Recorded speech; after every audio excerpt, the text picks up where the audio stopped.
شروع اللہ کا نام لے کر جو بڑا مہربان نہایت رحم والا ہے۔ الف لام میم، یہ کتاب یعنی قرآن مجید، اس میں کچھ شک نہیں کہ اللہ کا کلام ہے، پرہیزگاروں کے لیے رہنما ہے، جو غیب پر ایمان لاتے اور آداب کے ساتھ نماز پڑھتے اور جو کچھ ہم نے ان کو عطا فرمایا ہے اس میں سے خرچ کرتے ہیں، اور جو کتاب اے پیغمبر تم پر نازل ہوئی اور جو کتابیں تم سے پہلے پیغمبروں پر نازل ہوئیں سب پر ایمان لاتے اور آخرت کا یقین رکھتے ہیں۔ یہی لوگ اپنے پروردگار کی طرف سے آئی ہوئی ہدایت پر ہیں اور یہی لوگ کامیاب ہیں۔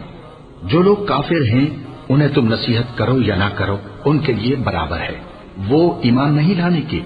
اللہ نے ان کے دلوں اور کانوں پر مہر لگا رکھی ہے اور ان کی آنکھوں پر پردہ پڑا ہوا ہے اور ان کے لیے بڑا عذاب تیار ہے۔ اور بعض لوگ ایسے ہیں جو کہتے ہیں کہ ہم اللہ پر اور روز آخر پر ایمان رکھتے ہیں، حالانکہ وہ ایمان نہیں رکھتے۔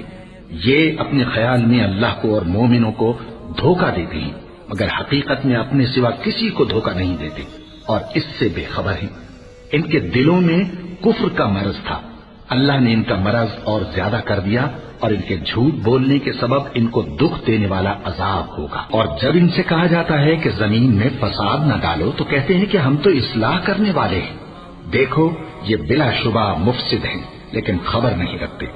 اور جب ان سے کہا جاتا ہے کہ جس طرح اور لوگ ایمان لے آئے تم بھی ایمان لے آؤ تو کہتے ہیں بھلا جس طرح بے وقوف ایمان لے آئے ہیں اسی طرح ہم بھی ایمان لے آئے۔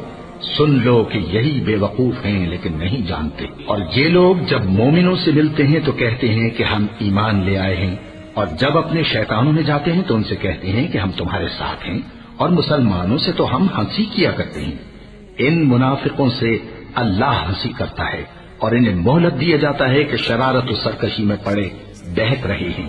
یہ وہ لوگ ہیں جنہوں نے ہدایت چھوڑ کر گمراہی خریدی تو نہ تو ان کی تجارت ہی نے کچھ نفع دیا اور نہ یہ ہدایت یاب ہی ہوئے۔ ان کی مثال اس شخص کی سی ہے جس نے شب تاریک میں آگ جلائی، جب آگ نے اس کے ارد گرد کی چیزیں روشن کی تو اللہ نے ان لوگوں کی روشنی زائل کر دی اور ان کو اندھیروں میں چھوڑ دیا کہ کچھ نہیں دیکھتے۔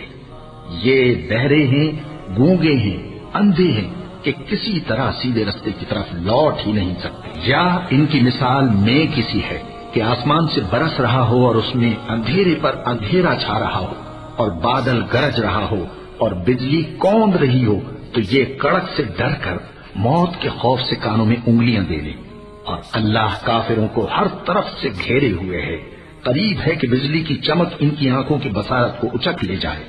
جب بجلی چمکتی اور ان پر روشنی ڈالتی ہے تو اس میں چل پڑتے ہیں اور جب اندھیرا ہو جاتا ہے تو کھڑے کے کھڑے رہ جاتے ہیں۔